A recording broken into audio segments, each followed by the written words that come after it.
한국도 핵무장을 해야 한다. 이렇게 주장하고 있습니다. 특히 자유한국당 원유철 의원은 자위권 차원의 핵무장을 선언해야 한다. 이렇게 밝혔는데요. 원유철 의원의 발언 들어보시죠. 우리의 안보는 그 누구도 지켜줄 수도 대신할 수도 없습니다.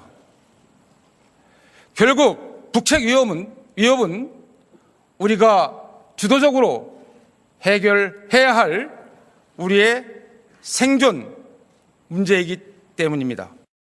보수 언론들 역시 한국의 자체 핵무장 카드에 힘을 실어주고 있는데요. 조선일보는 기술적으로는 한국이 2년 안에 핵무기를 보유할 수 있다라고 보도했습니다. 과연 한국의 핵무장은 현실적으로 실현 가능한 일일까요?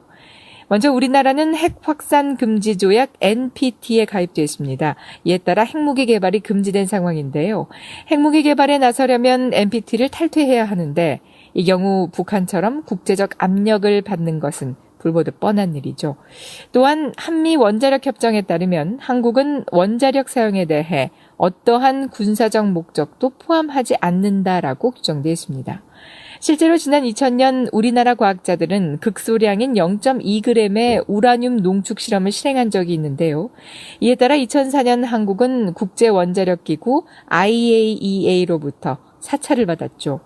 최근 미국의 게리 세이모어 전 백악관 국가안보회의 조정관은 한국이 NPT를 탈퇴하면 미국과의 관계에 엄청난 부담을 질 것이다. 이렇게 경고했는데요. 이어서 일본까지 핵 개발에 나서게 되면 동북아 지역 전체가 위험해질 것이다 라고 덧붙였습니다. 한국이 핵무장을 한다면 일본과 대만을 포함해 동북아 국가들의 핵무장으로 이어질 우려가 있는 겁니다.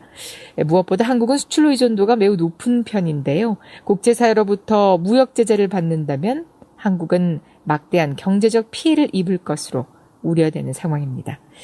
한국도 핵무장을 해야 한다. 이렇게 주장하고 있습니다.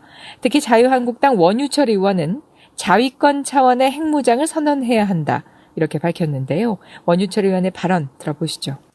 우리의 안보는 그 누구도 지켜줄 수도 대신할 수도 서려면 NPT를 탈퇴해야 하는데 이 경우 북한처럼 국제적 압력을 받는 것은 불보듯 뻔한 일이죠. 또한 한미 원자력 협정에 따르면 한국은 원자력 사용에 대해 어떠한 군사적 목적도 포함하지 않는다라고 규정되어 있습니다.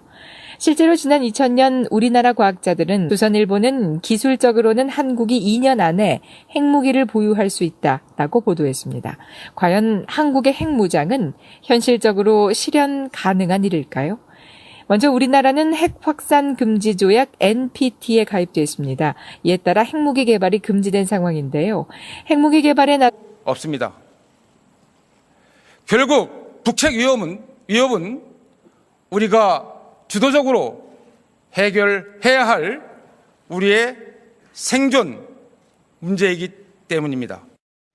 보수 언론들 역시 한국의 자체 핵무장 카드에 힘을 실어주고 있는데요. 극소량인 0.2g의 우라늄 농축 실험을 실행한 적이 있는데요.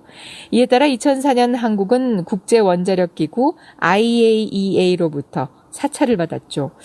최근 미국의 게리 세이모어 전 백악관 국가안보회의 조정관은 한국이 NPT를 탈퇴하면 미국과의 관계에